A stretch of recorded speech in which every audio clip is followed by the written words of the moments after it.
Hello, myself PGT Biology from JNV, Ahilyanagar, Maharashtra, and now we are going to study the structure of a DNA. And we have our biology students with us, and today we are going to study the DNA. DNA means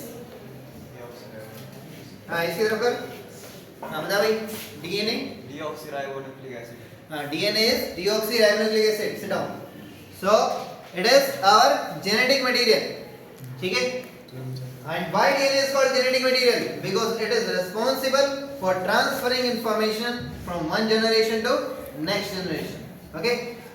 So we have one of the model made by one of the student.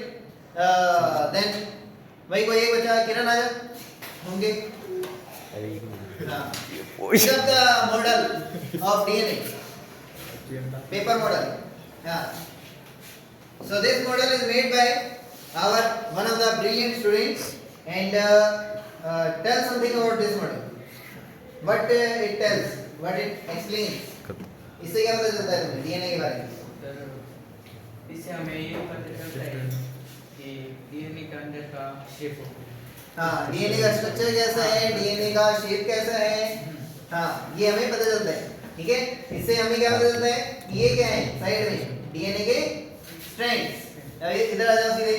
हाँ, तो इससे हमें पता चलता है DNA is a double stranded structure. कैसा है? Double stranded structure. अब ये डबल स्ट्रैंडेड है, उसके अलावा ये जो बीच में जुड़े हुए हैं इनको क्या बोलते हैं? Nitrogenous base. क्या होते हैं? Nitrogenous base.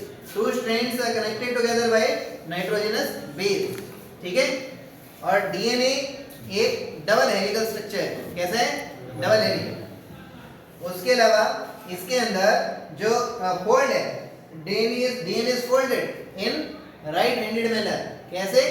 Right handed direction में ऐसे. ठीक है? उसके अलावा इसमें तुम्हें नाइट्रोजनस बेस कौन सा किससे जुड़ता है? A किससे जुड़ता है? T से, है ना? A जुड़ता है किससे? T से, थायमिन से. ठीक है ना? एडेनाइन फॉर्म्स कितने hydrogen bond?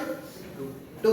Adenine forms 2 hydrogen bond with thymine, and cytosine forms 3 hydrogen bond with guanine. ठीक है? ये तुम्हें सबको क्लियर भी है? डीएनए का स्ट्रक्चर तुम पढ़ भी चुके हो. ठीक है? Now we are discussing it with model. ठीक है?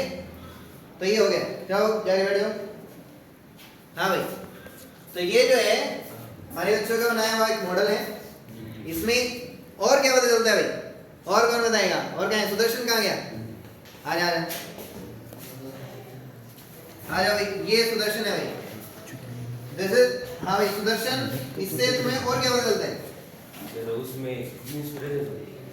हाँ, DNA, the segment of DNA is called gene which controls a particular character. ठीक है ना? और इससे ये जो हमने बीच में एक कॉमन एक्सिस लगाया, इससे क्या पता चल रहा है कि DNA is spirally coiled around a common axis. है ना? DNA is spirally coiled around a common axis. ये हमें पता चल रहा है. उसके अलावा जाओ जाके बैठो. उसके अलावा कुछ गर्ल्स आएंगे हमारे पास. हाँ भाई, प्रांजलि आया. तो प्रांजलि दोहरा है ना? तो डीएनए के स्ट्रक्चर के बारे में क्या जानते हो? ये जो दोनों साइड से इनमें डिस्टेंस इक्वल होता है, पैरेलल टू ईच अदर होता है. हाँ, two strands runs parallel to each other. Actually they are called anti-parallel. है ना? Not parallel, they are called anti-parallel. Why anti-parallel? Anti-parallel क्यों बोलते हैं? क्योंकि मतलब वो एंटी-पैरेलल कहने का रीजन क्या है कि एक साइड पे 5 प्राइम एंड होगा, दूसरा और उसका जो सामने वाला एंड होगा दैट इज 3 प्राइम. ठीक है? इसका इधर 5 प्राइम, इधर 3 प्राइम. ठीक है? फिर यही स्ट्रैंड जब घूम के नीचे आएगा, ये नीचे आएगा. जब इधर 5 है तो इधर 3. ये स्ट्रैंड घूम के नीचे आएगा तो इधर 5. ठीक है? Because one and of one strand is 5 prime and the opposite strand contains 3 prime end. ठीक है? तो two strand runs anti-parallelly because they runs in opposite direction with respect to each other. समझ रहे हो? Because they runs in opposite direction with respect to each other. एक का 5 prime इधर है तो 3 प्राइम पीछे होगा. इधर इसका 3 प्राइम है, नीचे 5 प्राइम होगा, समझ गए? So this is the way, and this model also tells that two strands are at equal distance from each other. ठीक है? Equal distance में क्यों है? क्योंकि प्यूरिन और pyrimidine का जो साइज है, एक प्यूरिन है वो हमेशा एक pyrimidine से ज्वाइन होगा. Adenine always joins with thymine, and cytosine always joins with guanine. So adenine and guanine they are purines. क्या है? Purines. Adenine and guanine are purines, and cytosine and guanine are pyrimidines. ठीक है madam? तो ये हमने जो है model से कुछ पॉइंट्स जो हैं इधर स्टडी किए. ठीक है, अभी कितना मिनट बचे बाकी? 6 मिनट का हो गया मैडम. 6 मिनट का ही हुआ है. सो let's continue. Okay, we are discussing about the structure of DNA. So DNA के स्ट्रक्चर के अंदर वही ये देखेंगे. अगर मैं DNA के स्ट्रक्चर को बोर्ड पे ऐसे सीधा करके दिखाता हूँ तो A और T के बीच में ऐसे डबल बॉन्ड, C और G के बीच में क्या है? Triple hydrogen bond. ठीक है, और ये रिवर्स में भी हो सकते हैं, इधर G भी हो सकता है तो उसके सामने C आएगा और C आएगा तो G आएगा ऐसे. ठीक है, अब डीएनए में वेरिएशन की क्या रीजन है? The variation in DNA of different organism is due to sequence alteration. ठीक है, सीक्वेंस अल्टरेशन. अब ये सीक्वेंस क्या है? ये सीक्वेंस यहाँ पर AT भी आ सकता है, उसके बाद A कितनी बार रिपीट होगा, ये अलग अलग इंडिविजुअल में अलग अलग रहेगा. ठीक है ना, A कितनी बार रिपीट हो रहा है, और ये भी हो सकता है कि A 2 बार रिपीट होगा, उसके बाद T आ गया और T के सामने A आएगा. ठीक है, in this manner DNA of two different organisms are different. क्यों डिफरेंट है? Because due to irregular repetition in different individual. In different individual the sequence repetition is different. कितना ज्यादा, कितनी बार C आएगा, कितनी बार G आएगा, वो कितनी बार रिपीट होगा, इसी के बेसिस पर डिफरेंट इंडिविजुअल्स का डीएनए अलग अलग होता है एक दूसरे से, and this leads to uniqueness. ठीक है, और डीएनए, क्यों डीएनए ही जेनेटिक मटेरियल है? What is the reason behind its behaviour as a genetic material, and उसके पीछे रीजन क्या हो सकता है? क्या हम सोच सकते हैं?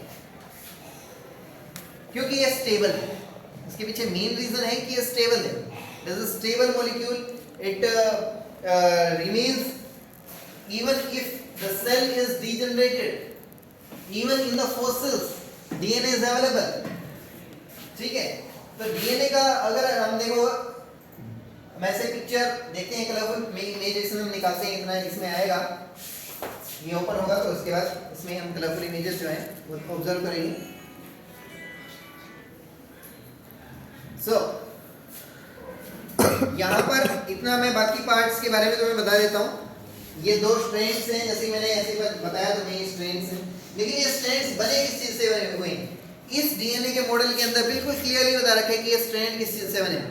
ठीक है ना, तो इसके बारे में कौन देखिए बताएगा कि ये स्ट्रैंड जो है, ये स्ट्रैंड में ये जो चीजें बना रखी हैं ये क्या क्या है ना? फॉस्फेट ग्रुप से. हाँ, फॉस्फेट ग्रुप कौन सा? P है ना? हाँ, P. और ये जो रिंग स्ट्रक्चर है ये किसका है? शुगर. तो ring structure shaped structure is that of sugar. ठीक है, और ये जो है ये सर्कुलर क्या है? Phosphate group. ठीक है, sugar and phosphate, sugar phosphate forms the backbone. अगर इसको हम बोर्ड की हेल्प से देखेंगे, ठीक है,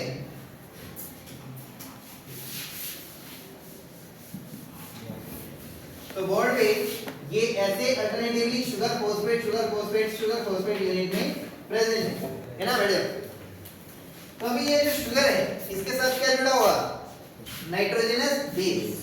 ठीक है ना, nitrogenous base bounds with the sugar, और इसके सामने फिर phosphate group, then sugar, then phosphate group, then nitrogenous base. So this is the way. ठीक है, this is the way of bonding in a DNA.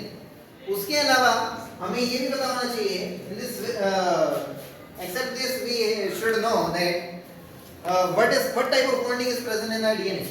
ठीक है, ये तो सभी बच्चों को पता ही है कि इसमें ए और डी के बीच में कौन सी बॉन्डिंग होती है? हाइड्रोजन बॉन्डिंग, ठीक है। A and D are joined together by hydrogen bonding, C and G are joined together by hydrogen bonding, ठीक है।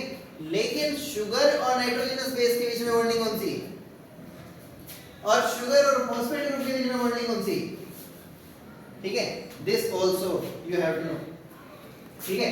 ये जो बॉन्डिंग है शुगर एंड नाइट्रोजनस बेस के बीच में, this is called glycosidic bond, ठीक है। ये कौन सा बॉन्ड है? Glycosidic bond.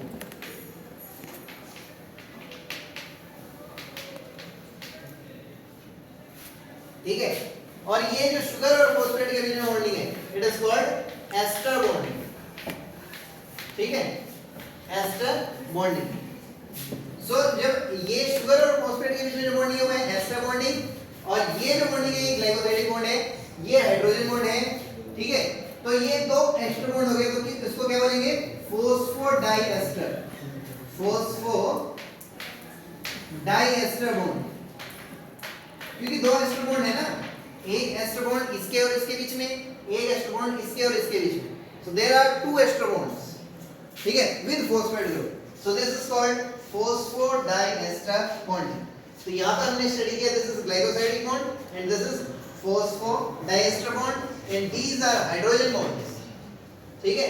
ये जो नाइट्रोजनस बेसेस के बीच में बॉन्डिंग है, they are called hydrogen bond. So this is the structure, these are the bondings of DNA, ठीक है। DNA के बारे में हमने क्या स्टडी किया? DNA is a double stranded structure, it is folded in right handed helical manner, it is folded in right handed helical manner, DNA is coiled around a common axis, ये हमें पता चलता है। two strands are running anti-parallel with respect to each other, two strands are separated by equal distance throughout its length, ठीक है। दोनों strand के बीच में जो डिस्टेंस है वो थ्रूआउट लेंथ सेम रहेगी, ठीक है। ऐसा क्यों है? क्योंकि एडेनाइन हमेशा थाइमिन के साथ ही पेयरिंग बनाता है and cytosine always forms bond with guanine, ठीक है। इसी की वजह से जो बेस जो स्ट्रैंड्स हैं उनके बीच में जो गैप है वो कांस्टेंट रहेगा, इट रिमेंस सेम, ठीक है।